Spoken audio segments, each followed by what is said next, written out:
Et à 7h10, comme chaque jour, Nikos, on retrouve Martin Fenot. J'ai hâte de savoir ce qu'il fait ce matin. Bonjour Martin.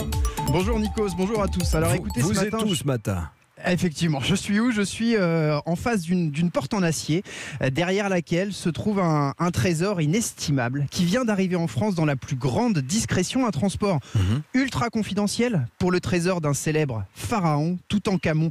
On va pouvoir le voir ici sous la halle de la Villette à Paris dans 3 jours, dans le cadre d'une exposition très attendue et après un voyage digne d'un déplacement de chef d'État. Vous allez le comprendre, certaines étapes du transfert depuis Los Angeles sont presque classées secret défense. Les objets ont plus de 3000 ans, les bandelettes en or de la momie par exemple. Je vous laisse imaginer avec quelles précautions extrêmes le transporteur a préparé la livraison par avion.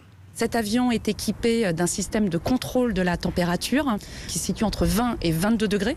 On transporte ces 150 objets dans 20 caisses qui ont été faites sur mesure. Elles sont arrivées quand? Elles sont arrivées, mais je ne peux pas vous donner ces éléments-là pour des raisons de sécurité liées au transport de ces marchandises.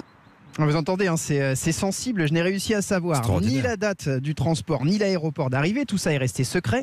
Ce que je peux vous confirmer en revanche, Nikos, c'est qu'une fois arrivé en France, le trésor a été chargé dans des camions avec tracker GPS à bord pour pouvoir les géolocaliser à chaque instant du trajet jusqu'à la Villette. J'imagine. Est-ce que les pièces sont toutes arrivées en bon état ? Alors oui, mais sachez qu'il a fallu attendre 48 heures pour le vérifier. 48 heures nécessaires pour que ces objets s'acclimatent à l'atmosphère ambiante. Une attente interminable pour Dominique Farou, le conseiller scientifique de l'exposition. Écoutez. Je ne veux même pas y penser. Ouais. Non mais vous vous rendez compte, on a des gants en lin qui ont 3300 ans. Je n'arrive même pas à imaginer qu'on puisse transporter ça. Ce sont des objets incroyables, quoi.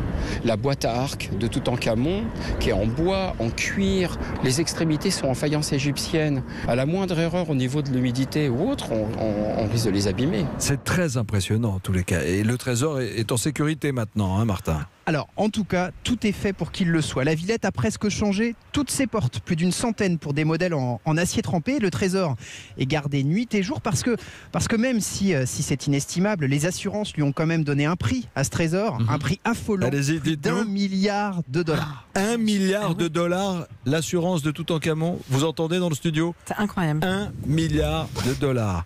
Il y a un dicton égyptien qui disait tout ce qui est passé est mort. Toutankhamon nous prouve le contraire, presque 3500 ans plus tard. Merci Martin Fenot, le trésor de Toutankhamon à voir absolument à partir de ce week-end à la Villette à Paris, si vous êtes de passage dans la capitale. On en reparle dès 10h sur Europe 1 avec Wendy Bouchard dans l'émission Le Tour de la question.